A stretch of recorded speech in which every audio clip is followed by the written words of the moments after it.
আজকের ডেলি শপের টাইটেল হলো ক্ষমা কর, বাইবেল পাঠ। তখন মনিব তো কর্মচারীকে ডেকে বললেন, দুষ্ট কর্মচারী, তুমি আমাকে অনুরোধ করেছিলে বলে আমি তোমার সব ঋণ ক্ষমা করেছিলাম। আমি যেমন তোমাকে দয়া করেছিলাম তেমনি তোমার সঙ্গী কর্মচারীকে দয়া করা কি তোমার উচিত ছিল না?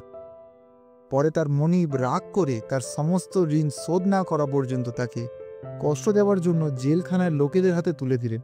ঠিক সেইভাবে তোমরা প্রত্যেকে যদি তোমাদের ভাইকে অন্তর দিয়ে ক্ষমা না করো, তবে আমার স্বর্গস্থ পিতাও তোমাদের ওপর এই রকম করবেন।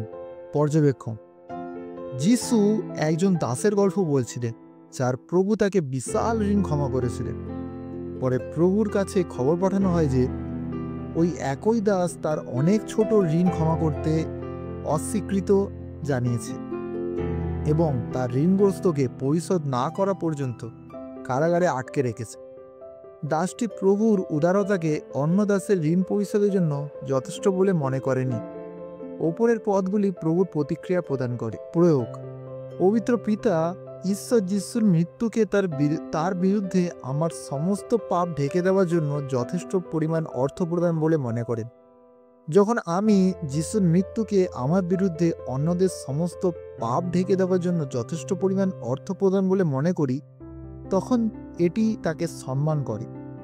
ক্ষমা করা হয়েছে, আমি ক্ষমা করি। আমি ক্ষমা করতে পারি না ঠিক যেমন তিনি ক্ষমা করেন বলা মানে আমার মধ্যে বসবাসকারী মহান ক্ষমতাশীলের উপস্থিতি উপেক্ষা করা। তিনি আমাদের কাছ থেকে এমন কিছু দাবি করছেন না যা তিনি আমাদের জন্য করেননি, বা এমন কিছু যা তিনি আমাদের মাধ্যমে করবেন না। মনে রাখবেন, ক্ষমা করা একটি পছন্দের, ভুলে যাওয়া একটি প্রক্রিয়া। যখন আমি কোনো অপরাধ মনে করি তখন আমাকে অবশ্যই এটিকে ক্ষমা হিসেবে মনে করতে হবে এবং ঈশ্বরের প্রশংসা করার জন্য এটি ব্যবহার করব। প্রার্থনা: প্রভু, যখন আমি তোমার মৃত্যুকে আমার বিরুদ্ধে পাপের জন্য যথেষ্ট শাস্তি হিসাবে বিবেচনা করি, তখন আমি তোমার মৃত্যুকে প্রকাশ করি। আমার জীবনে তুমি মহিমান্বিত হও। আমেন।